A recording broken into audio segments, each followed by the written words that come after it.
Jezreel, donde Dios siembra.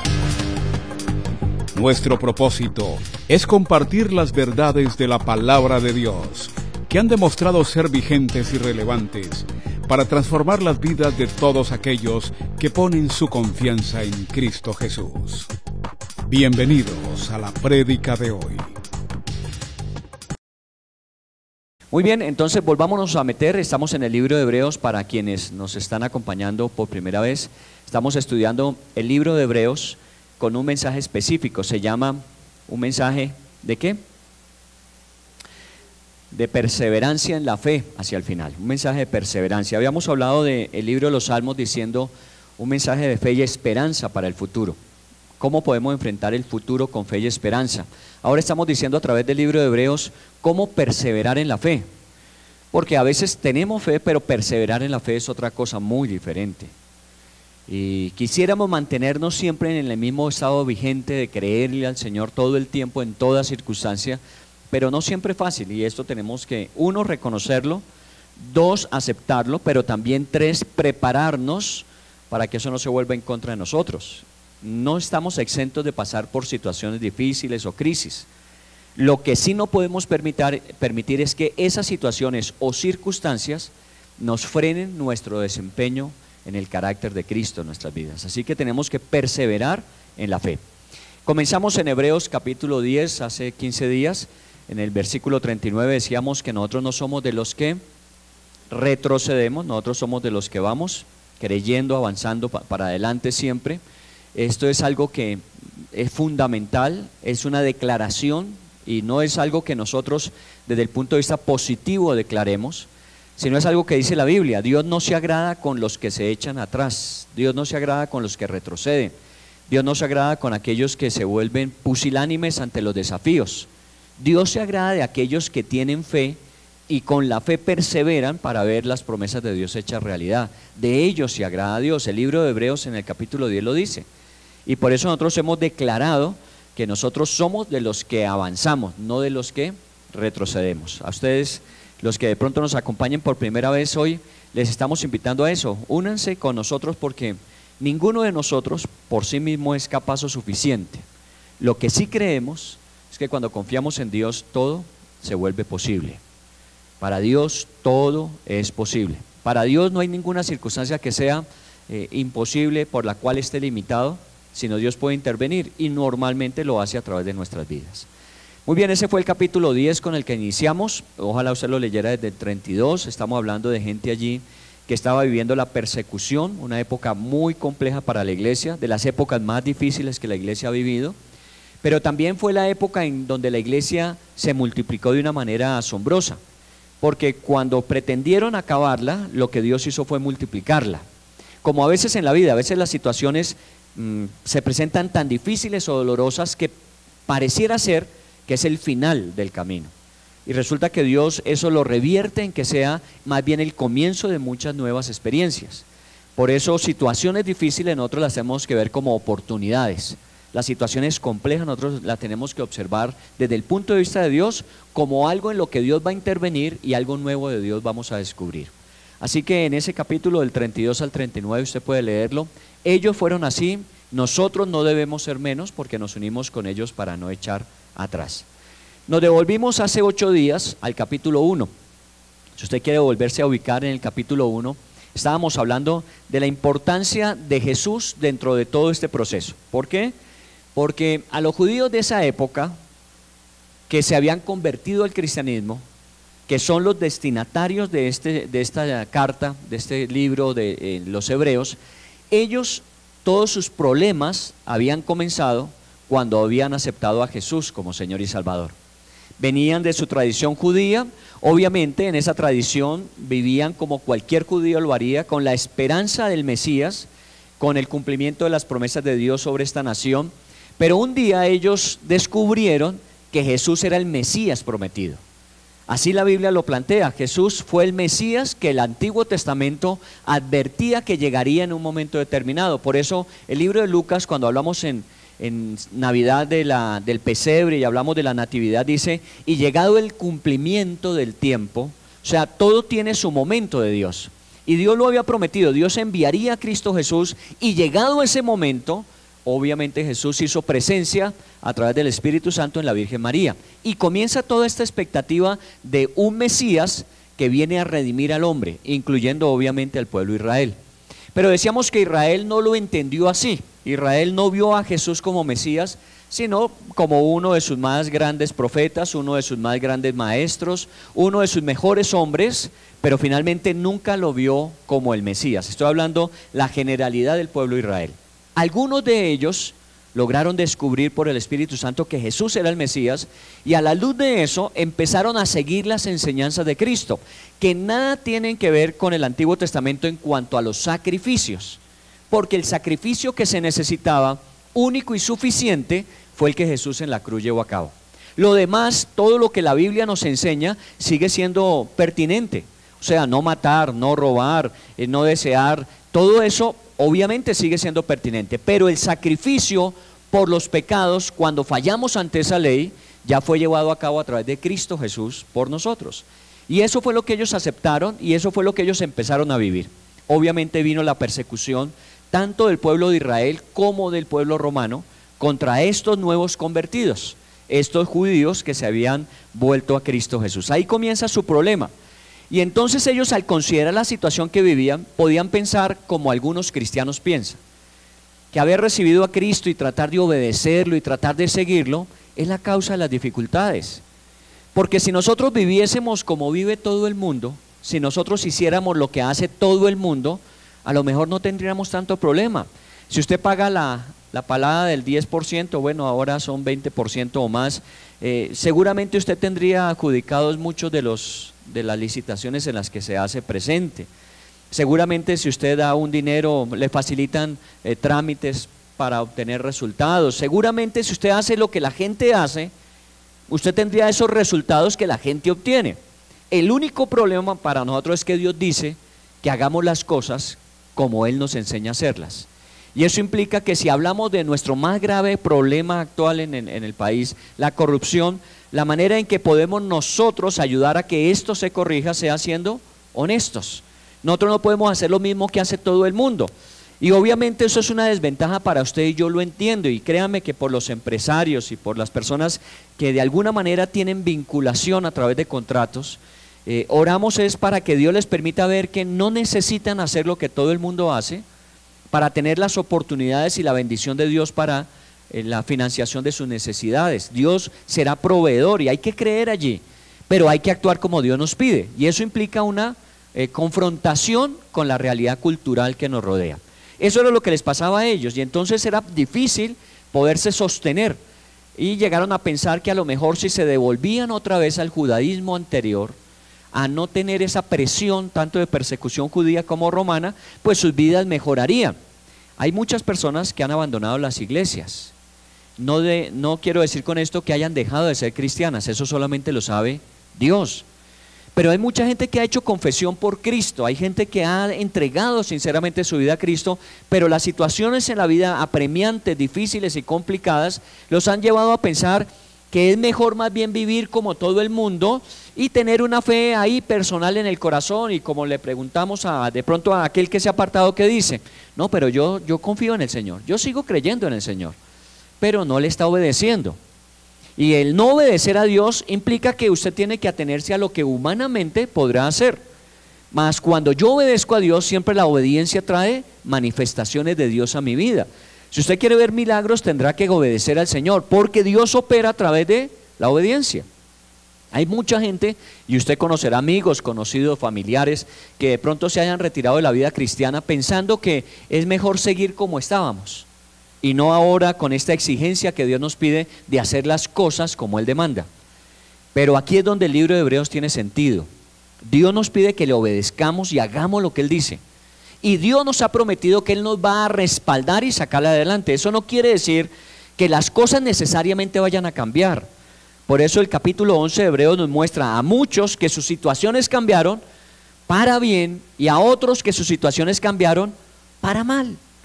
Muchos murieron, fueron perseguidos hasta la muerte, fueron los primeros mártires de nuestro cristianismo, pero estuvieron dispuestos a hacerlo y no echar atrás. porque Dios no se agrada de los que retroceden. Así que de alguna forma este mensaje es un mensaje de aliento y perseverancia en la fe, no dependiendo del resultado que se obtenga. Yo no le puedo ofrecer a usted lo que Dios no ha dicho. Dios ha dicho que tiene un plan maravilloso para su vida y que Él lo va a cumplir y va a perfeccionar el carácter de Jesús. Lo que Dios no nos ha aclarado es cuál es el proceso, cuál va a ser el trato que Dios va a darle a cada uno. Eso solamente lo determina Dios y siempre será el más adecuado y sabio. Por eso, si usted tiene bendición, disfrútela.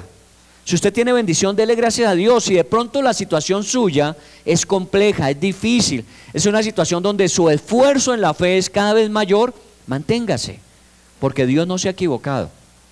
Aparentemente uno comparativamente con otros dice, a mí como que Dios me tiene a un lado, como que Dios no me tiene en cuenta. No, de pronto lo tiene más en cuenta de lo que usted cree. Por eso está trabajando tan intensamente en su vida para que se desarrolle el proyecto que Él tenía para usted desde el principio. Muy bien, comenzamos entonces en esta segunda parte hace 8 días diciendo que aquellos que pensaban apartarse de Cristo para que su vida cambiara y fuera otra vez una vida normal, necesitaban ser alentados para volverse a encontrar con Cristo y mantenerse con Él hasta el final. Por eso gran parte del libro de Hebreos lo que trata es de la relevancia que tiene Cristo por encima de todas las cosas y personas. Cristo no es un personaje común y corriente.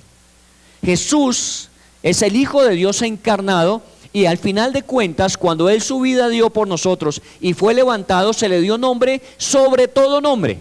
Y la Biblia dice que ante el nombre de Jesús toda rodilla tendrá que doblarse en los cielos, en la tierra y debajo de ella. Así que el nombre más alto que existe es el nombre de Jesús. Y ese nombre es el que nosotros debemos mantener en alto. No son los nombres de las iglesias, y no son los nombres de los predicadores, no son los nombres de las personas que Dios puede usar. Es el nombre de Jesús, el nombre más alto y el que nosotros debemos tener siempre presente. Ese nombre necesitamos levantarlo en medio ¿de qué cosas? Hace 8 días hablamos en el capítulo 1, versículos 1 al 3, de los profetas. Y decíamos que Israel, una de las cosas que obviamente mucho tiene son profetas. Y conocemos los 16 profetas de los libros del Antiguo Testamento que se llaman proféticos, pero también tenemos en los libros del Antiguo Testamento muchos otros profetas que nunca escribieron un libro, pero que fueron parte de ese proceso de comunicar Dios al pueblo de Israel lo que necesitaba. Decimos que todos esos profetas son muy valiosos. Les he compartido que muchas de las promesas que en mi corazón hay para mantener mi ritmo cristiano, mi vida cristiana al nivel que Dios espera, vienen de las promesas del Antiguo Testamento a través de los profetas. Isaías capítulo 40 para mí es importante, Isaías 37, 38, son capítulos que son muy importantes porque son los capítulos donde Dios dice que Él siempre nos levantará y aunque las cosas no parecieran estar a favor, Dios siempre las usará para bien. Eso nos permite mantenernos vigentes. Entonces los profetas son importantes, pero mucho más importante que los profetas, Cristo Jesús. En el versículo 2 y 3 estuvimos viendo que Jesús, a diferencia de los profetas, es la misma sustancia de Dios. Es la imagen clara y precisa de Dios. Los profetas, como nosotros, hechos a imagen y semejanza, estamos sujetos a imperfección por nuestra naturaleza caída. Pero Jesús era perfecto en todas las cosas. Y cuando alguien necesitaba conocer a Dios, pues lo más adecuado es conozca a Jesús, porque Jesús es la misma sustancia del Dios de los cielos. Él nos vino a dar a conocer al Padre. Así que de alguna manera conocer a Jesús es conocer a Dios. Por eso no es consecuente cuando una persona dice yo creo en Dios, pero yo no creo en Jesús. Pues no es lo acorde según la Biblia. Porque Dios se manifiesta a través de su Hijo amado Jesús. Y Él es la imagen visible del Dios invisible. Si crees en Dios a quien no ves, ¿por qué no vas a creer en Cristo Jesús a quien el registro histórico nos permite ver? Es normal. Si usted cree en Jesús, cree en Dios. Si cree en Dios, es normal que crea en Jesús. Muy bien, esa es la primera parte. Vámonos a la segunda parte y vamos a comenzar nuestro tema del día de hoy en el versículo 4 del capítulo 1. ¿A qué más es comparado Jesús y es superior Jesús en esa comparación? Dice en el versículo 4, hecho tanto superior a los ángeles. Y este es un tema muy vigente, los ángeles. Yo creo que a la mayoría de ustedes les debió llegar a su correo un material que les enviamos de la teología sistemática de Wayne Grudem, que es uno de los teólogos que nos ha ayudado mucho con un material que se llama teología sistemática. Se tratan los temas más importantes del cristianismo y entre esos está uno que se llama angeología. Es el estudio o tratado teológico de forma sistemática acerca de quiénes son los ángeles, cuál es la razón de su existencia, cuál es el propósito de su misión. Y ahí en esa teología está lo bíblico con respecto a los ángeles. ¿A alguno no le llegó ese material? ¿No le llegó a su correo o no lo han revisado? Lo enviamos el día viernes. ¿Sí le llegó? Muy bien. A los que no, de pronto a la salida, confírmenos para revisar de pronto el correo, a lo mejor haya que actualizarlo, para que usted tenga un conocimiento más amplio sobre la angeología, porque aunque vamos a hablar de los ángeles, no vamos a poder agotar el tema de los ángeles. Es un tema que en la Biblia usted lo va a encontrar muchas veces. Aún para nosotros hoy día, los que formamos parte de esto que llamamos el nuevo pacto de Jesús en adelante, casi que la historia de los ángeles se reduce a una muy a veces limitada manifestación, no como en el Antiguo Testamento. Revisemos algunas de las manifestaciones de ángeles en el Antiguo Testamento. ¿De cuáles se acuerda usted? Gabriel, Miguel, de la esclava Agar cuando se fue de la casa de Abraham, que la habían echado. Recuerda que un ángel se presentó ante ella y le dijo que usted qué hace por aquí, y ella empezó a decirle pues cómo si me echaron. ¿Recuerda toda la historia? Y que le proveyó agua y le dio el sustento necesario a Agar. Un ángel, un ángel. Lo mismo Gabriel, Miguel, son dos de los arcángeles mencionados en la Biblia, porque también existen varias categorías.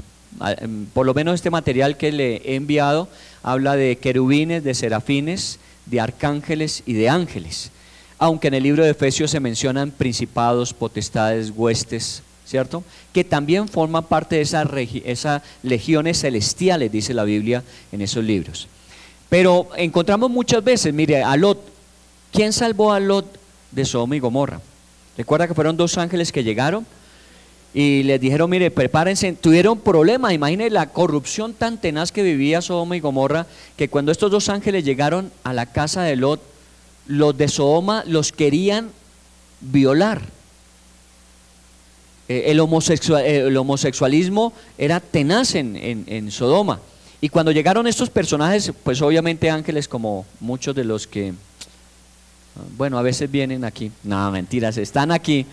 Entonces fueron atraídos hacia la casa de Job. Suéltenos a sus ángeles, a sus visitantes, para que tengamos sexo con ellos. Era la petición.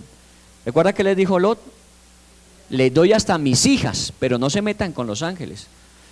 Pero eran ángeles. Ahora usted me dirá, bueno, de pronto son personas que son tan buenas que parecen ángeles. No, eran ángeles, porque los ángeles existen. Y ahí está, ellos los sacaron. Dice que los tomaron de las manos y los jalonaron para sacarlos de la ciudad. Esa es una historia muy conocida.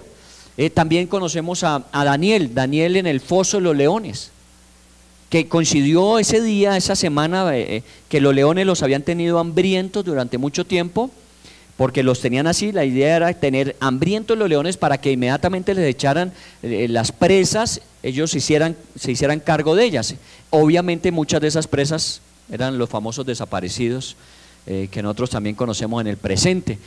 Y ese día cogieron a Daniel y lo echaron al foso de los leones, solo que coincidió que era martes. Si usted lee la Biblia, los martes para nosotros en Jerreel es día de ayuno y los leones estaban ayunando. Ese día no se lo comieron, porque era martes, era día de ayuno. Los leones eran muy espirituales y ellos no comían los martes, ellos hacían ayuno. ¿O no? No. Cuando el rey tuvo que tomar la decisión, dice que tenía una afinidad especial por Daniel, pero pues no podía violentar las normas y las leyes que ellos mismos habían establecido. Lo mandó al foso y estuvo toda la noche, dice el rey, velando, preocupado de cuál sería la suerte de Daniel. Cuando fue al otro día a buscarlo, preguntó por Daniel y Daniel le respondió: aquí estoy. ¿Y qué dijo Daniel que había sucedido? Dios ha enviado un ángel que ha cerrado la boca a los leones. Me imagino el poder de ese ángel para mantener un león toda la noche ahí, y me imagino no uno, sino varios, con la boca cerrada para que no se comieran a Daniel. Eso sucede. Eso sucedió, la Biblia lo dice. Ahora, a no ser de que usted sea como muchos que hoy dicen, bueno, tenemos que entender que en la Biblia a veces Dios usa ciertas figuras para mostrarnos cosas. Un momentico, o la creemos tal como es, o vamos nosotros a empezar a seleccionar qué sí creemos que es y qué no es. La Biblia tiene autoridad, y esa autoridad inspiracional es desde el principio hasta el final. Y Jesús muchas veces hizo alusión a los ángeles. ¿Quién ayudó a Jesús cuando comenzaba el ministerio y se fue 40 días de ayuno al desierto? Los ángeles venían y le servían. No le dieron comida porque estaba en ayuno, ni no le dieron bebida, pero lo soportaban, lo sostenían, porque vino también la tentación en ese tiempo, ¿recuerdan? Y había ángeles allí cerca de Jesús. Lo mismo al finalizar su ministerio en el huerto de Getsemaní, cuando Jesús estaba en una profunda agonía orando por definir la cruz como voluntad de Dios para él. Dice que los discípulos con los que él contaba se durmieron. Pero finalmente, ¿quién envió Dios a ayudar a Jesús en ese momento? Ángeles, lea y verá que ángeles vinieron esa noche al huerto de Getsemaní a ayudar a Jesús en ese momento crucial de su vida. Los ángeles existen. Luego en la resurrección, cuando las mujeres fueron al sepulcro, ellas pensaron que a quien habían visto sentado a la puerta del sepulcro, que estaba abierto y el sepulcro vacío obviamente, era el hortelano o el jardinero, y que allí estaba, y seguramente él sabía qué había sucedido con el cuerpo de Jesús, porque ya no estaba en la tumba. Pero ¿qué dijo ese ángel? Dijo, ¿por qué buscan entre los muertos al que vive? Y era un ángel. Así que de alguna forma los ángeles siempre han estado presentes. Y quiero decir que nosotros creemos en los ángeles. Solo que creemos en los ángeles conforme la Biblia enseña acerca de ellos. Porque hoy día hay una teoría de los ángeles muy distorsionada a la bíblica. Me mandaron un libro que se llama Escuela de Milagros o Curso de Milagros, a través de los cuales la gente desarrolla ciertas disciplinas, hábitos, y puede desarrollar cierto poder y capacidad para hacer milagros. Y hablan de los ángeles y hablan de cómo nosotros podemos usar a los ángeles dentro de ese deseo de hacer milagros, como si eso dependiera de nosotros. Y mucha gente se está viendo identificada en ello, porque de alguna manera es algo espiritual. Tenga cuidado, es que es muy fácil decir ser ateo y eso ya lo declara al otro lado. Pero decir ser espiritual entonces nos declara que estamos juntos del mismo lado, porque nosotros también somos espirituales. Pero la pregunta es, la espiritualidad, la creencia que usted desarrolla en esa espiritualidad, ¿en dónde está fundamentada? Si no es en la Biblia, esa espiritualidad sigue siendo tan valiosa como ser ateo.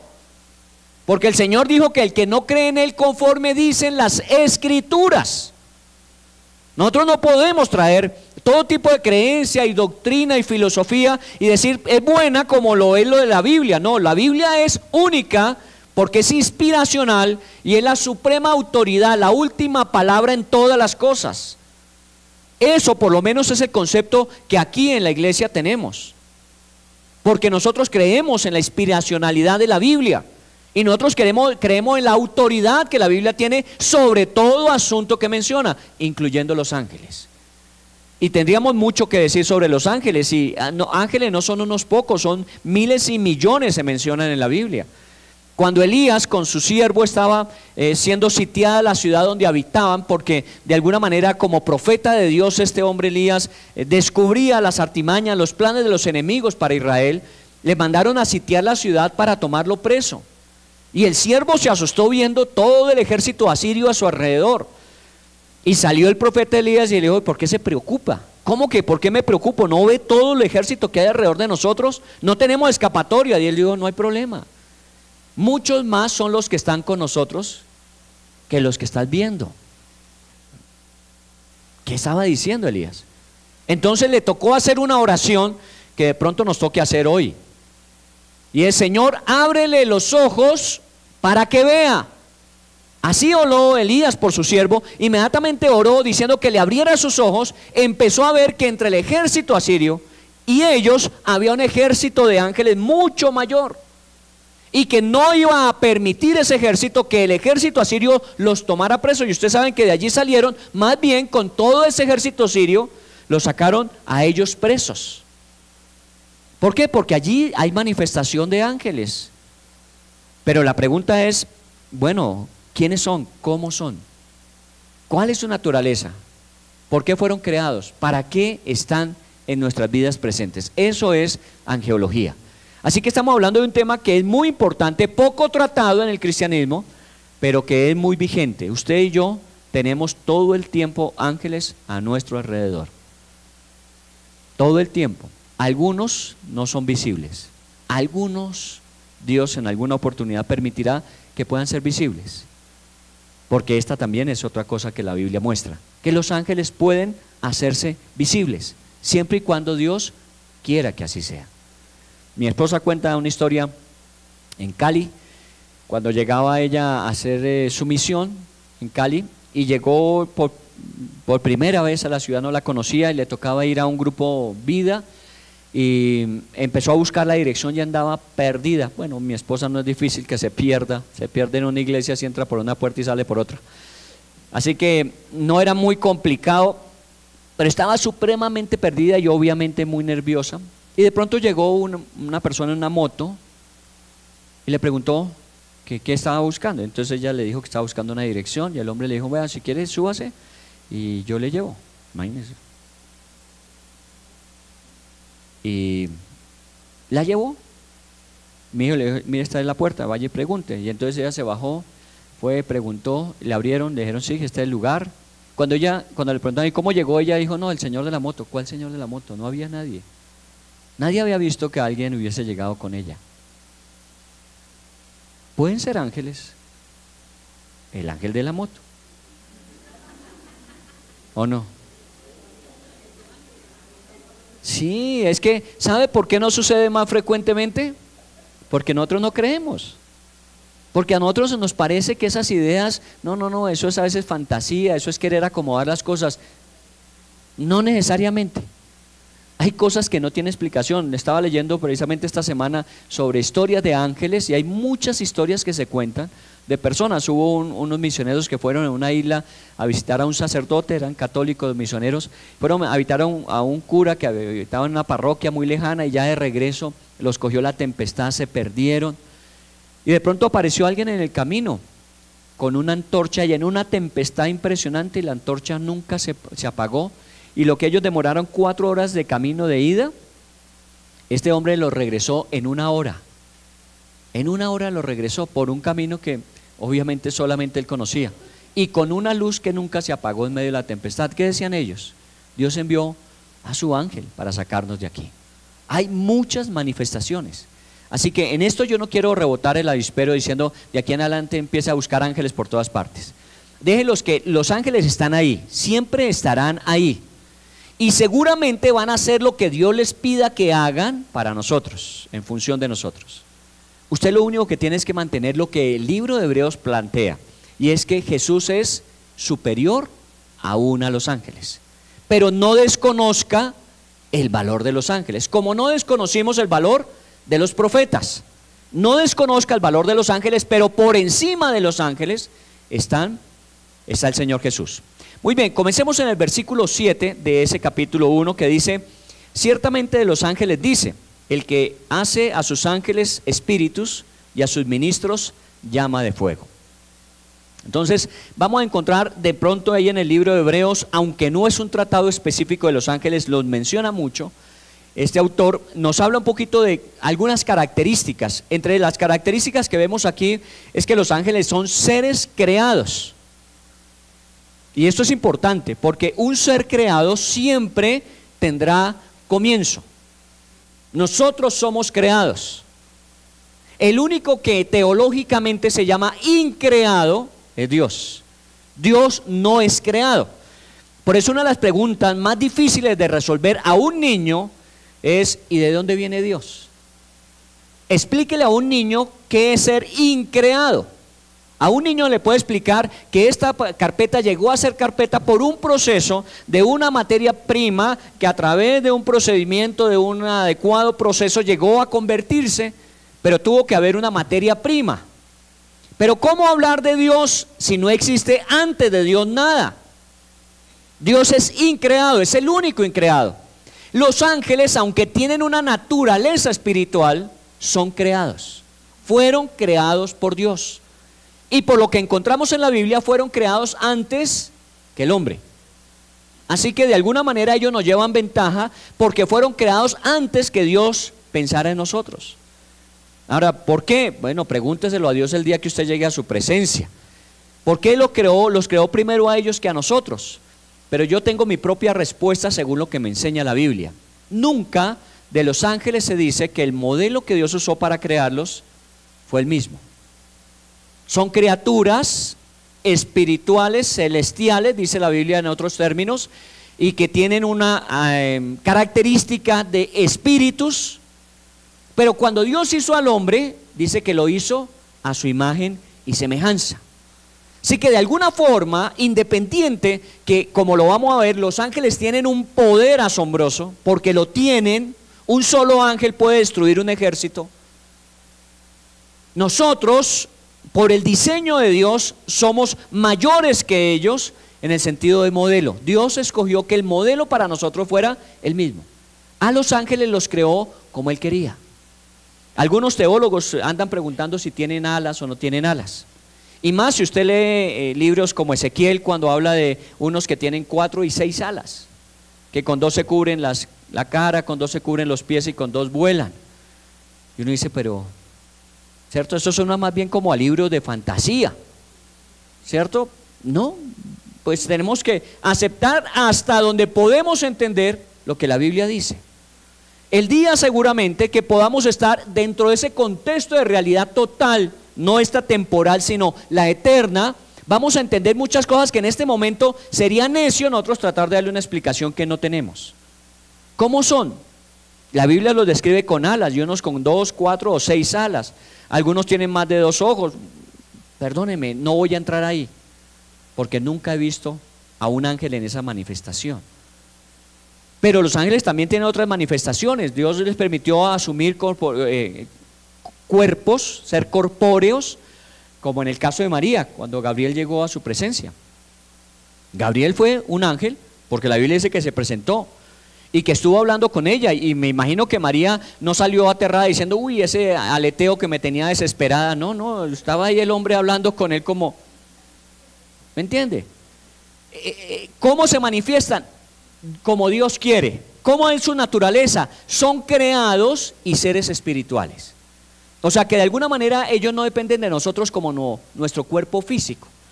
Cuando Jesús resucitó y citó a sus discípulos en Galilea, ¿recuerda? Él llegó allá y sus discípulos se asustaron viéndolo ya resucitado. Recuerda, está resucitado, ha pasado por la muerte, está nuevamente allí.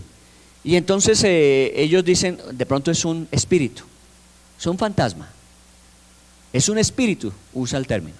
Muy bien, Jesús les dice, mire, vengan, comamos. Y cogió pescado y comió. Dice, porque los ángeles ni carne ni hueso tienen, dijo Jesús. O sea, de alguna manera está hablando de unos seres espirituales que no tienen esta característica material que nosotros manejamos, aunque a veces se pueden hacer materiales. El caso de Balaam, ¿recuerdan en el Antiguo Testamento? Un profeta que quiso hacer a su manera su ministerio y Dios tuvo que frenarlo. ¿Lo frenó con qué? Con un ángel. Y un ángel se presentó. ¿Y cómo era ese ángel? Pues pregúntele a la burra que fue la que habló, ¿cierto? Porque ese día fue la burra la que lo primero lo vio y le dijo, mire, es que delante de mí hay un ángel con su espada que no me deja pasar, con su espada. Bueno, no sería raro como lo encontramos en el Edén cuando Dios sacó a Adán y Eva del Edén, puso querubines con una espada para que no permitiera el acceso nuevamente de ellos al huerto. Manifestaciones pueden haber muchas. Yo he estado en lugares donde no puedo decir que los he visto personalmente, pero obviamente como el cuerpo, nosotros como parte del cuerpo de Cristo tenemos diferentes dones y manifestaciones del Espíritu Santo. Hay personas que sí tienen esa capacidad de verlos. Hay gente que tiene discernimiento espiritual y puede ver tanto demonios como ángeles. Y ha habido momentos en que hemos estado orando y a veces en ciertos momentos especiales de oración, y hay gente que nos ha permitido saber que había ángeles alrededor de nosotros mientras estábamos orando, y ellos los vieron y los podían describir porque los pudieron percibir. La mayoría de nosotros no los vimos, pero creemos, porque el hecho de que yo no pueda ver algo no quiere decir que no exista. El día que Dios quiera mostrarme un ángel más afuera de mi esposa, afuera de mis hijos, pues es otro asunto, pero por ahora son los únicos que yo conozco, que siempre han estado cerca. Pero existen, son seres espirituales. Algunos de ellos, desafortunadamente, ¿qué sucedió con ellos? Pecaron y cayeron. Pecaron y cayeron. ¿Y sabe qué? Parece ser que Dios a ellos les había hecho una advertencia que se cumplió. En el libro de Judas usted encontrará que cuando Gabriel, uno de los arcángeles, está peleando por el cuerpo de Moisés, dice que Jehová te reprenda, hablando con un demonio que estaba peleando el cuerpo de Moisés. Si quiere leer el libro de Judas. Y en ese sentido, cuando esto sucede allí, de alguna manera encontramos que hay dos ángeles que pelean por el cuerpo de Moisés. Nadie sabe dónde fue enterrado el cuerpo de Moisés. La Biblia dice que subió al monte y allí murió, y Dios mismo se encargó de enterrarlo. Pero dice que dos ángeles peleaban, y habla de un ángel que de alguna manera reconoció el señorío de Dios sobre todos los ángeles. Por eso dijo: Jehová te reprenda. Lo estudiamos en Autoridad Espiritual estos días que estábamos haciendo nuestro curso de capacitación, y de alguna manera este ángel reconoció a estos ángeles caídos que desobedecieron, como también ángeles que están bajo el gobierno y supeditados a la voluntad de Dios finalmente. Allí estaban los dos, ángeles caídos y ángeles en obediencia a Dios. Y usted sabe, parece ser por la Biblia, que esos ángeles caídos no tienen redención. Ellos van a ser lanzados al lago de fuego y azufre. Mientras los hombres tenemos la oportunidad de, por decisión personal, ser salvos al ofrecimiento que Dios nos hace, porque eso no es porque uno quiera ser salvo, sino cuando Dios envió a Cristo Jesús y nos dice que si le aceptamos somos salvos, si tenemos al Hijo de Dios tenemos la vida. Obviamente es una decisión individual, pero podemos ser redimidos. Los ángeles no. Los caídos se irán al infierno. Son características que ellos tienen diferentes a nosotros, pero hay ángeles caídos, y la Biblia los llama literalmente demonios, bajo la dirección, y eso algunos de ellos, de Satanás o Lucifer, porque hay algunos demonios tan terribles que ni siquiera a Satanás se someten. Así que de alguna forma entendemos que la Biblia dice que los hay a obediencia y en desobediencia. También la Biblia habla de que son inteligentes, hablan con las personas y razonan y lógicamente interactúan con las personas. Cada encuentro de estos que mencionamos y muchos más que no mencionamos, se ve que los ángeles están hablando no simplemente como un altavoz de la voz de Dios desde el cielo y ellos simplemente replican, sino que están hablando y muchas veces dan a conocer las cosas que Dios les está mostrando. Daniel, cuando oraba por la visión que había tenido, un ángel vino y le dijo: mira, es que yo he sido enviado para explicarte la visión, y empieza a explicarle la visión. No le empieza a decir: apunta que Dios me manda con este mensaje o toma esta carta, sino te voy a explicar en qué consiste la misión. Son inteligentes, y una de sus más grandes virtudes es la alabanza y la adoración. Cantan y adoran al Señor como ninguno. Obviamente hoy día, en la época de la posverdad que usted ha estado escuchando en este tiempo, que ya no sabemos qué es cierto y qué no es cierto en las redes sociales, ha habido experiencias donde en comunidades como nosotros, en un momento de adoración, en los tiempos donde se graba, no necesariamente se graba para ver si hubo ángeles o no, pero muchas veces en esa adoración que hubo en una iglesia o en un lugar donde a Dios se le reconocía como Señor, allí en la grabación quedan también la grabación de voces que no corresponden al tono, al timbre de la voz humana, y han sido analizadas y han sido estudiadas, y lo único que se puede concluir es que a pesar de que no se veían, ahí conjuntamente con los hombres habían ángeles adorando a Dios. Y seguramente, cada vez que nosotros nos reunimos y cantamos al Señor y levantamos alabanzas a Él, seguramente muchos ángeles se unen a nosotros. Por eso es que se oye bien en el cielo. ¿O no? ¿Usted cree que es por nosotros que el Señor dice, calle, calle todo el universo que van a cantar los de Jezreel? El Señor dice, la voz de los ángeles que suba la voz de los ángeles, y nosotros hacemos la segunda, tercera, quinta, séptima voz, porque la voz de los ángeles es preciosa. Esos audios que no podemos decir son inspiracionales, revelacionales, pero si de alguna manera pueden de alguna forma mostrarnos la realidad de la adoración de los ángeles, es espectacular.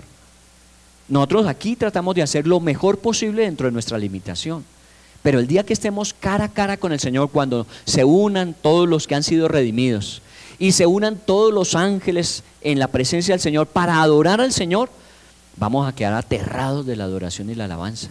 No sé qué van a hacer aquellos que dicen, es que a mí la alabanza no me gusta. No sé a dónde se vayan a ir en ese momento, porque la adoración y la alabanza va a estar presente en el cielo. Váyase acostumbrando. Va acostumbrando. Eso es parte de lo que los ángeles hacen, adoran a Dios. Otra característica de los ángeles es que ni se casan ni se reproducen. Algunos parecen ángeles, ni se casan ni se reproducen. Pero cuando preguntaron acerca de los ángeles, Jesús dijo es que ellos no se casan ni se dan en casamiento. Y los ángeles no están en una multiplicación permanente y son miles y millones de ángeles y siguen multiplicándose, porque Dios le dio como a los hombres por naturaleza la capacidad de multiplicarnos en otros. Los ángeles no, los ángeles son creados y Dios creó los ángeles que existen. Se calcula, según la teología dicen, una tercera parte de los ángeles se rebeló con Satanás el día de la revelación angelical. Una tercera parte. O sea que pueden ser millones y millones de demonios que existan, como pueden ser doblemente millones y millones de ángeles todavía obedientes. Porque si una tercera parte, dos terceras partes todavía siguen en obediencia a Dios. Y también sus actividades ordinarias. Miremos el versículo 14 de ese capítulo 1 del libro de Hebreos. ¿Qué es lo que normalmente hacen? Dicen, no son todos espíritus ministradores enviados para servicio a favor de los que serán herederos de la salvación. Mire que no es un estudio de angelología, este capítulo de Hebreos 1, los versículos 3 en adelante, sino simplemente hace mención a los ángeles para que resaltemos a Jesús por encima de los ángeles, pero nos describe los ángeles con algo particular. Dice, ellos son espíritus ministradores. Volvemos a lo mismo, son espíritus para ministrar, para de alguna manera venir a nuestras vidas a cumplir una misión o una tarea que le encomienda el Señor. Dice, enviados. No son ellos los que determinan qué van a hacer. Ellos vienen enviados por Dios para cumplir una tarea en función de nosotros. Cuando usted y yo necesitemos, seguramente lo hemos vivido y lo viviremos en el futuro, necesitemos un ángel para sacarnos de una situación, para guiarnos en una situación, seguramente allí va a estar porque Dios lo envió. No es que el ángel, como hoy día se pretende, es el ángel que a usted le pertenece y es el ángel que a usted le obedece y es el ángel del cual él depende de usted. No, aquí nosotros no tenemos en la Biblia, en ninguna parte, un versículo que respalde que yo puedo manejar a los ángeles a mi antojo. Por eso hoy usted está oyendo a mucha gente hablando de los ángeles, pero hablan de los ángeles como si ellos tuviesen la capacidad de usar a los ángeles para hacer cosas, obviamente en su capacidad poderosa para llevar a cabo. Pero no es así. La Biblia habla claramente, dice, son enviados. Y son enviados a aquellos que son herederos de la salvación.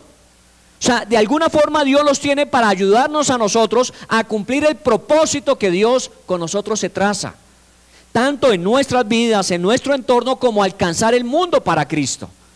Porque ellos están en esa función. ¿Qué es lo que Dios quiere? Y eso es lo que ellos hacen. Entonces los ángeles, cada vez que el Señor los manda, no tienen reparo, acuden directamente a la necesidad. Por eso la Biblia en el Salmo 91 dice que Él enviará a sus ángeles alrededor de ti. Muchas veces lo habrá hecho.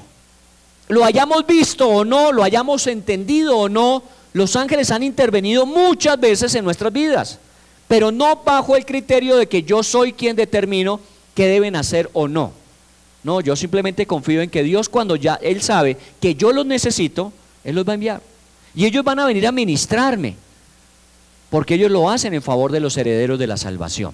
Así que en esta partecita muy sencilla encontramos algunos principios fundamentales que echan por tierra la doctrina que se está manejando sobre ángeles hoy día. Usted no necesita saber ni qué día, ni qué hora, ni en qué cuarto de luna, ni para saber qué ángel estaba ese día de turno, porque eso es lo que tratan de hacer. Dígame el día, la hora, el día, la hora y el lugar de nacimiento y le digo qué ángel le correspondió a usted. ¿Quién dijo eso?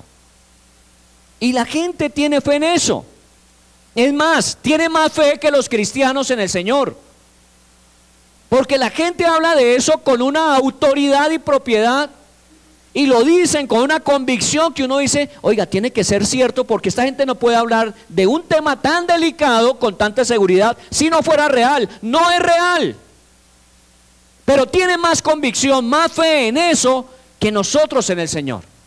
Por eso este autor, que obviamente dentro del contexto judío sabían todas estas historias que encontramos de Elías, de Daniel, encontramos de Lot, de manifestación de ángeles, ellos creían que los ángeles eran grandes, poderosos, pero nunca más que Jesús, nunca más que Jesús. Hace 8 días, y quiero recordarlo para asegurarlo, afianzarlo, yo no estoy en contra de lo que la gente cree, porque la gente cree lo que de alguna manera en ello ha sido educado y son sus creencias respetables. Muchas veces no compartimos esas creencias. Pero si a mí una persona me dice, mire, es que yo les contaba a mi mamá, yo tengo 20 novenas de diferentes santos, yo me encomiendo a no sé cuántas de las 11,000 vírgenes, yo tengo ángeles y conozco sus nombres y ellos me cuidan. Si a mí me dicen eso, yo le digo, pues muy bueno. Si esa es su creencia, muy bueno. Pero ¿sabe qué? Yo conozco a uno solo que está por encima de todo eso. Está por encima de santos, vírgenes, ángeles, personas. Está por encima de todo. ¿Y sabe qué me ha dicho? Venid a mí los que están trabajados y cargados y yo los haré descansar. ¿Sabe qué me ha dicho ese que está por encima de todo? Me ha dicho, confíe en mí y yo me encargo de solucionarle su situación. Confíe en mí, solamente ponga su confianza en mí, haga lo que yo le digo y punto. Entonces a mí me pueden decir, mire, es que yo tengo, chéverísimo que los tenga, esa es su creencia, pero yo no necesito, las tuve, porque vengo de una tradición religiosa donde aún los santos, las vírgenes y aún Buda y otras, que ya las contaba hace 8 días, eran parte de mi tradición muy sincretista espiritual. Yo creía en todo lo que fuera espiritual y moviese energías. Hoy día no necesito creer en energías, necesito creer en una sola persona, en Cristo Jesús, que me es más que suficiente. En la medida en que la gente lo va descubriendo, va diciendo, ¿verdad, no? Si yo tengo al hijo, ¿para qué me pongo a hablar con el portero? ¿O no? Perdóneme, no estoy desclasificando o descalificando a nadie, sino de alguna manera, si usted conoce al dueño de la empresa, pues hable directamente con él y no se ponga a hablar con el portero. Usted tiene acceso directo. Él le ha dicho, cuando necesite hablar conmigo, venga y suba a mi oficina. Pues suba a la oficina. ¿Para qué se va a poner a hablar con los intermediarios a ver si lo suben a la oficina cuando él le ha dicho que cuando quiera suba? Eso es lo que nosotros tenemos con el Señor. Él ha dicho que pidamos en su nombre, que creamos en su nombre, que actuemos en su nombre, que tengamos fe en su nombre, que perseveremos en su nombre. Entonces, ¿para qué yo me pongo a tener una cantidad de filosofías y creencias que a la larga siempre están por debajo de? Si Él es el top, pues viva con Él. Y eso es lo que aquí en el libro de Hebreos se plantea. Esa es la diferencia. Mire el versículo 5. Porque ¿a cuál de los ángeles dijo Dios jamás? ¿A cuál de los ángeles? Bueno, hablamos de 2 que se mencionan mucho, Gabriel y Miguel. Pero el más grande de los ángeles, nos dice el libro de Ezequiel y el libro de Isaías, se llamaba Luzbel, poderoso, potente. Y ese se convirtió en Satanás. Aún ese poderoso, dice que las naciones ante él se inclinaban. Me imagino la autoridad que Dios le había entregado. Era el más grande. Tan grande era que él llegó a considerar que era igual que Dios. Y él podía poner su trono junto al de Dios. Esa fue la caída de Satanás. En lugar de ser una criatura dependiente, creado y dependiente de Dios, por todo lo que Dios le había dado en autoridad, se colocó al nivel de Dios diciendo: yo puedo ser como Él y puedo colocar mi trono y yo competir con Dios. Podemos compartir el universo. No, perdóneme, la criatura será siempre criatura, así que fue desalojado.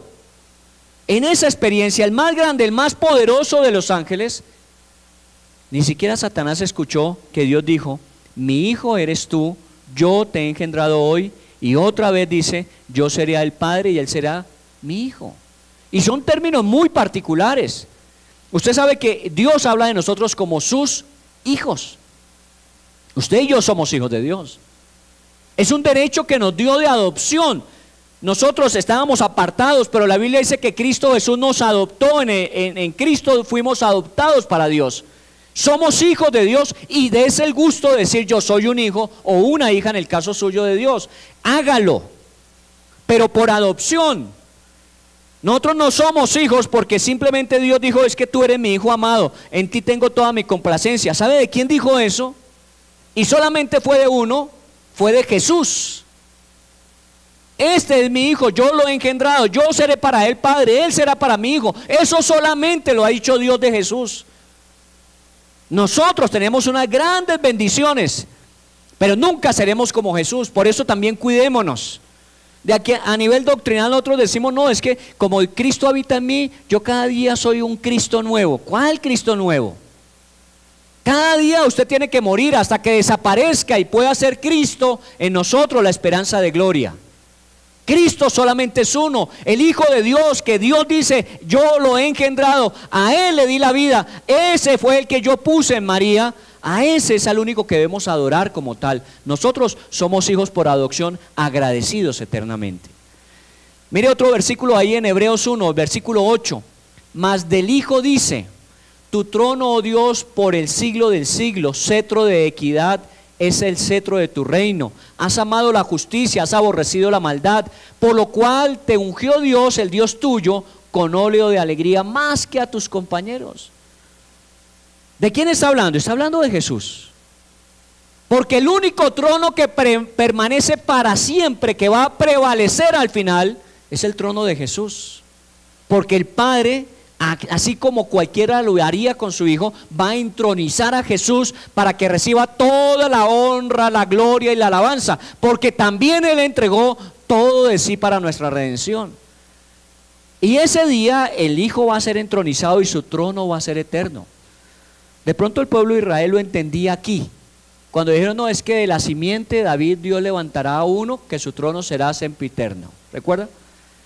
Y ellos lo entendían: de la simiente de David van a ser un rey que va a ser eterno. Sí, Jesús nació de esa simiente, es eterno, su reino no ha terminado. Mucha gente le pregunta: bueno, pero si Dios es tan poderoso y Jesús es el Salvador, ¿por qué el mundo como está? Tranquilo, que el mundo tiene su propia agenda, no se preocupe. El mundo tiene su agenda, y cada día que peleamos por identidad de género, y peleamos por corrupción, y peleamos por los pecados de violencia, y peleamos, esta es la agenda del mundo. Satanás no vino a otra cosa: robar, matar y destruir. Así que estamos viviendo la agenda del mundo. Pero ¿qué dijo el Señor? Confíen, porque ustedes aún están en el mundo, y yo estoy con ustedes en medio de ese mundo. Esa es nuestra realidad, y sabemos mejor que nadie qué es lo que se avecina. Yo le invito cada vez más: estudie la palabra de Dios, profundice en ella, haga la parte de su vida, porque ahí está el secreto del futuro. No se ponga a especular: vamos a terminar año y vendrán las nuevas megatendencias de la próxima década, y vendrán los vaticinios espirituales, y vendrán los horóscopos y los oráculos, y vendrán tantas cosas, y la gente se apegará a eso, aún los cristianos mismos. Cuando tenemos en la palabra de Dios suficiente, el reino del Señor es eterno. Y aunque no esté aquí vigente, Él tiene el control de las cosas. Por eso le decía a los profesionales, y se lo digo a cualquiera: su vida no depende solamente de su capacidad, su estudio, su esfuerzo, el lugar donde trabaja, la ciudad en la que vive. Su vida depende del Señor y sus promesas. Porque Él es fiel y no importa a dónde esté usted, no importa la condición en que se encuentre, Él cumplirá lo que Él ha dicho de cada uno de nosotros y nos sacará adelante. Obviamente conforme a su propósito, no hay querer personal. Porque si fuera por eso estaríamos a veces muy lejos de cuál es el propósito real de la vida de Dios para con cada uno de nosotros en esta existencia. Pero seguramente cada vez que nosotros cumplimos el propósito de Dios tal como Él lo tenía planeado, nos sentimos plenamente realizados. Porque la realización no se da en cuánto tú consigues, cuánto tú obtienes, cuántas cosas logras acumular. Esa no es la realización de la vida. La realización de la vida es cuando uno dice, yo he vivido conforme al propósito y al plan de Dios para mí. Así hubiese sido un profeta, así hubiese sido un sacerdote como en el Antiguo Testamento. Hoy lo llamamos ingenieros, abogados, arquitectos, tiempos completos. Cada uno tiene un propósito de Dios. Y hay que descubrirlo y hay que vivir conforme a ese propósito. Esa es la realización. Por eso a ningún ángel Dios le dijo así, venga, ponga su trono. Al contrario, al que trató de hacerlo le dijo, qué pena contigo, aquí no hay lugar para dos, y va para tierra. Porque la Biblia dice que fue echado a la tierra. Con esa tercera parte de ángeles revelados se vino a la tierra. Y ahí comenzamos todo este karma que nosotros vivimos desde Génesis. Haciéndole caso a quien no debemos y desobedeciendo a quien debíamos, porque le hemos hecho más caso a Satanás y a sus ángeles caídos que a Dios y su palabra. En el versículo 10 de ese capítulo, versículo 10 del capítulo 1, y tú, oh Señor, en el principio fundaste la tierra y los cielos son obra de tus manos. Ellos perecerán, mas tú permaneces, y todos ellos envejecerán como una vestidura, y como un vestido los envolverás y serán mudados. Pero tú eres el mismo y tus años no acabarán. Toda la creación va a ser restaurada. ¿Sabía usted eso? Toda la creación va a ser restaurada porque toda la creación quedó afectada. No solamente fuimos los hombres los que por el pecado caímos en condenación, sino por la responsabilidad que Dios nos había entregado de ser administradores de la creación de Dios. Toda esa creación, al caer, al obedecer a Satanás más que a Dios, quedó bajo maldición. Y la naturaleza, toda la creación tiene que ser redimida. Eso será lo último redimido. Lea el capítulo 21 y 22 de Apocalipsis cuando Dios dice, y Dios hará cielos nuevos, tierra nueva. ¿Por qué va a ser cielos nuevos y tierra nueva? Porque esta no sirve. Esta está afectada. ¿Y afectada por qué? Por la desobediencia del hombre. Nosotros no vivimos por la consecuencia de lo que Dios determinó sobre nosotros, sino lo que nosotros mismos hemos decidido. Eso es lo que hemos hecho y la consecuencia está en la naturaleza que tenemos. Por eso el Señor la restaurará. Me gustó esta expresión y estoy leyendo, ustedes saben, la Biblia latinoamericana en este estudio de Hebreos, y dice que Dios lo recogerá como se dobla una hoja, ¿no? Dios cogerá los cielos y la tierra y la doblará y dirá, esta ya no me sirve. Así que vamos a doblarla y hará cielos nuevos y tierra nueva. Y pues perdóneme, no soy para nada contrario a ser buenos administradores con respecto a la naturaleza. Pero hoy día también esto ha tomado mucha fuerza. Los ecologistas han tomado una fuerza impresionante. Salvemos a la madre naturaleza, esta no tiene salvación. La madre naturaleza no tiene salvación. Lo que sí debemos ser es ser buenos administradores de lo que aún queda. De lo que aún queda. Sí, tenemos que ser buenos administradores. Los más llamados a eso somos los cristianos, porque nos dio Dios la comisión de guardar y cuidar el huerto. Nosotros somos los llamados a hacer eso. Seríamos los primeros, pero no con esa intencionalidad de que démosle respiración boca a boca, metámosle electro. Esto no tiene salvación. El Señor la recogerá, porque el único que permanece para siempre es Él y su palabra. Los cielos y la tierra pasarán, mas Dios y su palabra permanecen para siempre. Ahora yo no le estoy diciendo entonces coja todo esto a patadas o no lo valore, no, yo no estoy diciendo eso. Aprecie lo que tiene, disfrútelo, pero no se apegue a nada. No se apegue a nada. Nosotros estamos haciendo proyectos aquí en la iglesia. Bueno, el primero, la bendición de Dios de tener la iglesia. y haciendo proyectos, que obviamente la obra puede ser una obra que, si Dios nos da la gracia de poderla concluir, será una obra muy funcional, muy buena, pero ¿sabe que un día nos vamos y esa se va a quedar? ¿Era la iglesia la estructura física en la que nos reuníamos? No, la iglesia somos nosotros. No importa la estructura física. Las cosas que tenemos es para usarlas, y usarlas en el mejor sentido, en la mejor forma posible. Use lo que Dios le dio, no se apegue a nada. Pues no es el tema y no me quiero desviar, pero la verdad es que nosotros somos simplemente canales de bendición. Nosotros no somos recipientes de bendición. Nosotros somos canales. Hay gente que simplemente es para recibir, recibir, recibir, y como son recipientes, tienen una capacidad. Algunos son más grandes, otros son más pequeños, y la capacidad podrá ser diferente. Pero cuando uno es canal, ¿qué sucede? Fluye, fluye, fluye, fluye, fluye, y sigue fluyendo todo el tiempo. Por eso hay mucha gente que se equivoca, diciendo: no, es que yo ya tengo todo lo que necesito. Hubo un hombre que así pensó cuando sus cosechas fueron abundantes, ¿recuerdan? Tranquila, alma mía, tienes seguridad para los años venideros, no te preocupes. Y se apareció un ángel y le dijo: hermano, esta noche usted se va a morir, ¿y de quién será todo eso? Ve, entonces disfrútelo, disfrute lo que tiene, pero entienda que Dios va a recoger todo eso, porque el único que es eterno y permanece para siempre es el Señor. Yo no le puedo decir cómo será esos cielos nuevos y tierra nueva, porque ahí se acabó la revelación de la isla de Patmos, ahí se acabó. Ojalá a nosotros nos dijera el Señor: mire, es que después voy a hacer, yo no ya tuviera claro eso. Pero ¿sabe más o menos cuánto nos puede separar de eso que no sabemos? Por ahí unos 1000 y tantos de años más. Usted me dirá, pero sí, porque por lo menos el milenio lo vamos a vivir aquí en la tierra, así que son 1000 años, y lo que nos falta para llegar al arrebatamiento, que es previo al milenio, son unos cuantos, así que por lo menos unos 1000 y tantos de años más vamos a estar sobre la tierra, solo que vamos a estar en un periodo vacacional de 7 años en el cielo. Después del arrebatamiento vamos a estar en las bodas del Cordero y en el tribunal de Cristo 7 años, y regresaremos para reinar con Cristo por 1000 años en la tierra. La última opción, el repechaje para Perú.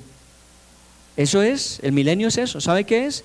Es coger a Satanás y encarcelarlo, dice la Biblia. Lo van a guardar durante ese milenio para que la gente no le siga echando la culpa al diablo. Porque todo lo malo que hacemos, ¿quién es el culpable? El diablo. Es que el diablo me tentó, es que el diablo no sabe que el problema es su voluntad, no es el diablo. El diablo tienta, pero su voluntad decide. Y el día que el Señor quite al diablo del camino, no tendremos a quién echarle la culpa, sino: esa fue mi decisión. Y habrá mucha gente bajo el gobierno de Cristo, justo y perfecto, que aún se revelará al final de cuentas, para demostrar Dios que el problema no estaba fuera de nosotros, sino estaba ¿dónde? En el corazón. Es del corazón que salen los malos pensamientos, los adulterios, todas las cosas malas salen de aquí, porque tenemos una naturaleza que necesita ser redimida y estar bajo el control del Espíritu Santo. Eso es lo que dice este pasaje sobre los ángeles, y termina diciendo en el 13, dice en el versículo 13: pues ¿a cuál de los ángeles dijo Dios jamás: siéntate a mi diestra hasta que ponga a tus enemigos por estrado a tus pies? ¿A quién le dijo el Señor eso? A su Hijo. Dijo: venga, siéntese aquí y espere que esto llegue al final. Voy a poner a sus enemigos bajo el estrado de sus pies, y eso va a ser. Jesús intercede allí por nosotros, pero con respecto a los no cristianos, ¿qué hace el Señor? Intercede para que sean salvos. Pero Él sabe que si no son salvos, o sea, no aceptan el sacrificio, ellos van a ir a estar postrados delante de sus pies al final de cuentas, porque el Señor le prometió: quédate aquí hasta que ponga a tus enemigos al estrado de tus pies. Ahí está Jesús. Jesús está por encima de todo. Ahora, si usted me pregunta, porque alguien me dijo estos días: ¿y usted cree en el ángel personal? Recuerda: ángel de mi guarda, mi dulce compañía, no me desampares, ni de noche ni de día, hasta que me... con todos los ángeles. Antes uno dormía con tanta gente alrededor, que eso uno lo hacía todas las noches, o no. Yo hacía esa oración toda la noche. ¿Tenemos un ángel personal? Porque es una buena pregunta. Y un versículo de la Biblia se ha tomado para pensar que sí, el ángel de los niños mira el rostro de Dios constantemente. Hay muchas cosas que yo no entiendo en la Biblia y no quiero entrar a aclarar cosas que no entienda. Primero, ¿cómo Dios va a salvar a los niños que no han tenido la opción de una libre elección por conciencia? Porque todos necesitamos reconocer a Jesús como Señor y Salvador para ser salvos. Pero ¿cómo Dios va a juzgar a los niños de 1 año, 2 años que mueren y no tuvieron la opción de...? Eso es un asunto que Dios tiene que resolverlo, no es mi problema. ¿Ese es problema de quién? De Dios. ¿Y cómo lo resolverá? Justa y perfectamente. Ahora, si no nos trae la Biblia claridad sobre ese asunto, tranquilos. Ahora, lo que sí dice es que Dios ha puesto ángeles que guarden a las personas. En el particular habla de los niños en ese pasaje. Pues puede que sí. Aún pensando en esto, que como ellos todavía no tienen la capacidad de esa decisión de voluntad, necesitan ser direccionados o dirigidos, de pronto sí. No puedo asegurarlo, pero puedo decirle que al menos, un ángel está alrededor de usted. Al menos. Pero puedo, según el Salmo 91, decirle que puede que sean 2, 5, 10, 100, 50, 1000, 10,000 los ángeles que haya alrededor de usted. Así que no se ponga a pensar cuál es mi ángel de la guarda, y menos pregunte cuál es su nombre. Hay gente que dice, no, es que el ángel de mi guarda se llama fulano de tal. Ese seguramente es un demonio. Pilas. Usted, el único nombre que necesite invocar cuando necesite ayuda es el de Jesús. Ese es el único nombre que usted debe invocar.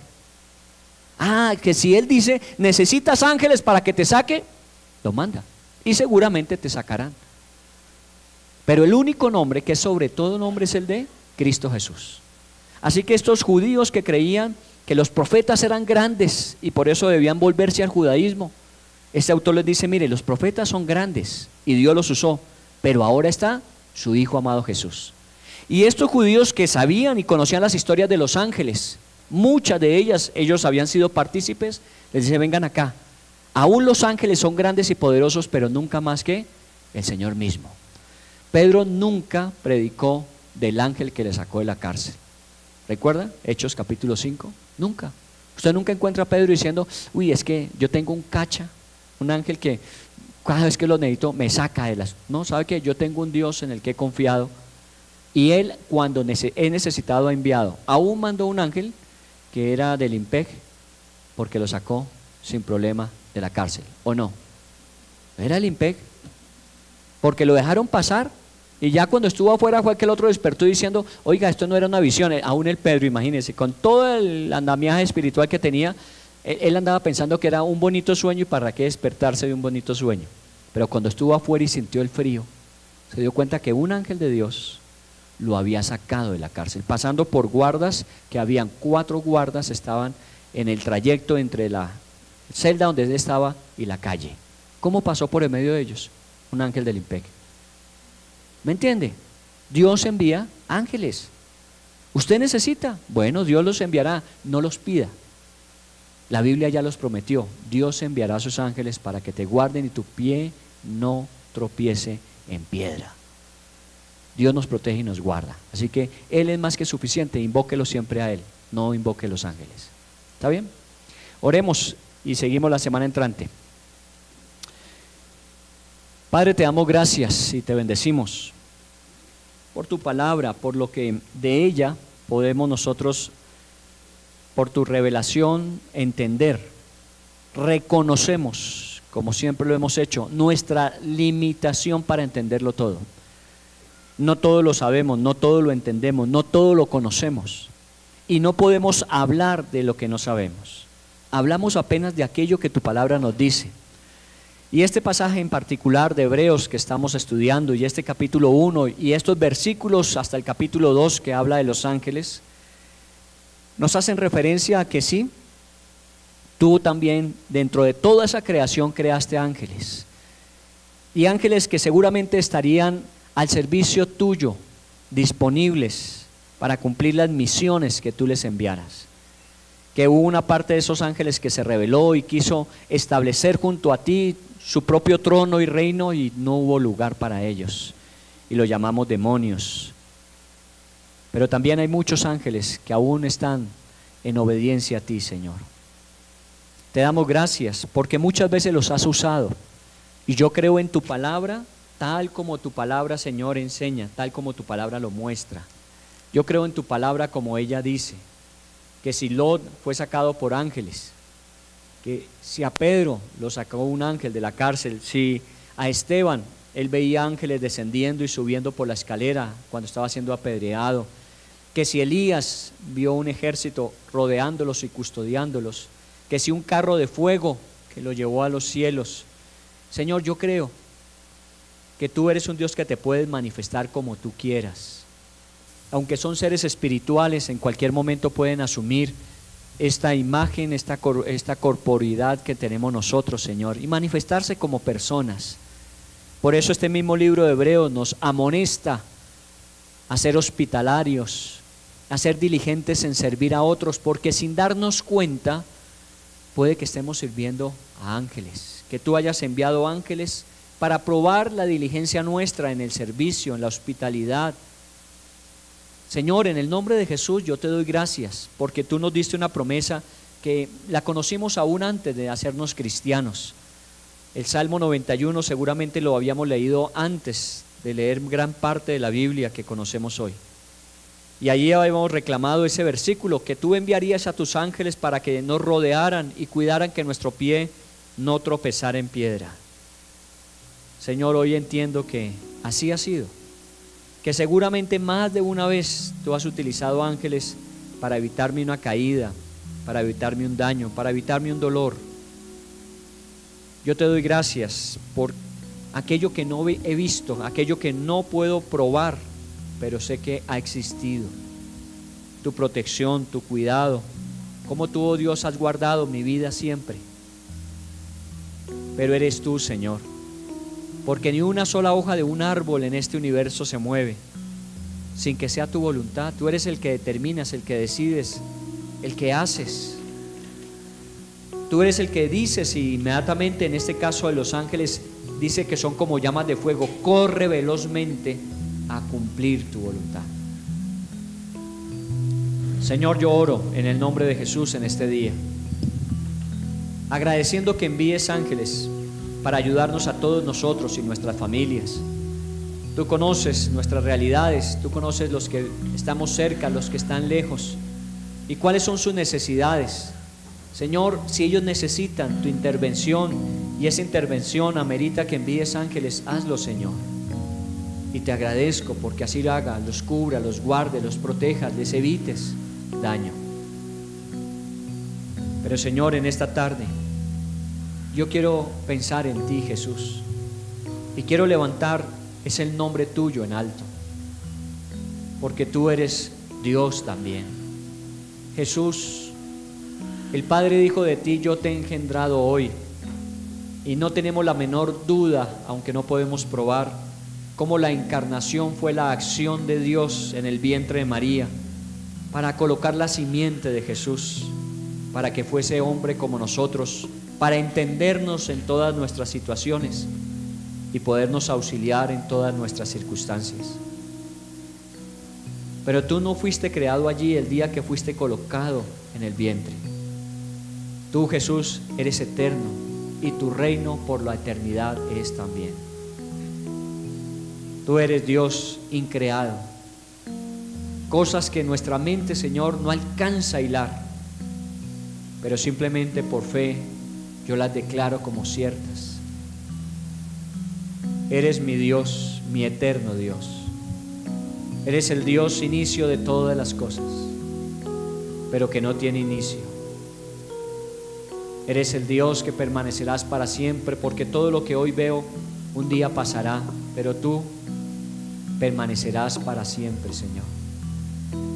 Harás con todas las cosas nuevas, dice tu palabra. Así que lo que hoy veo, lo que hoy tengo, lo que hoy disfruto, será simplemente temporal, esperando aquello eterno y celestial que permanecerá para siempre.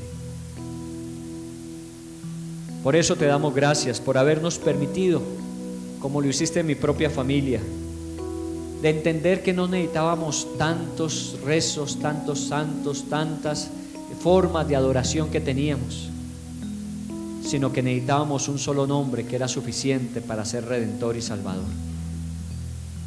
Gracias porque libraste a mi madre, Señor, siendo una mujer religiosa toda la vida, que apeló a todo lo que espiritualmente podía conocer y podía pensar que le ayudaba, hasta que un día conoció de ti, y muchas veces la vi arrodillada frente a su Biblia, ahí en su cama, orando, leyendo tu palabra y creyendo.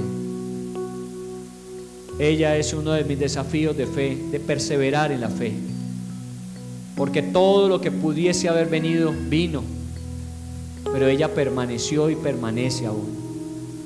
Oro por su mente para que tú la guardes, para que tú le permitas, Señor, mantener vivo siempre tu recuerdo en su vida, y sepa que ella no está sola, y que aunque no entienda y no conozca todo lo que sucede a su alrededor, te tiene a ti y que todo lo tienes bajo control. En eso confío, Señor, en eso creo, porque tú eres mi Dios. Gracias, Señor, por todo lo que nos das. Jesús, eres superior a los profetas, eres superior a los ángeles, y seguiremos hablando de cuántas más cosas eres superior, para rendirte nuestra vida diciéndote: eres nuestro Señor y nuestro Salvador, en quien confiaremos eternamente.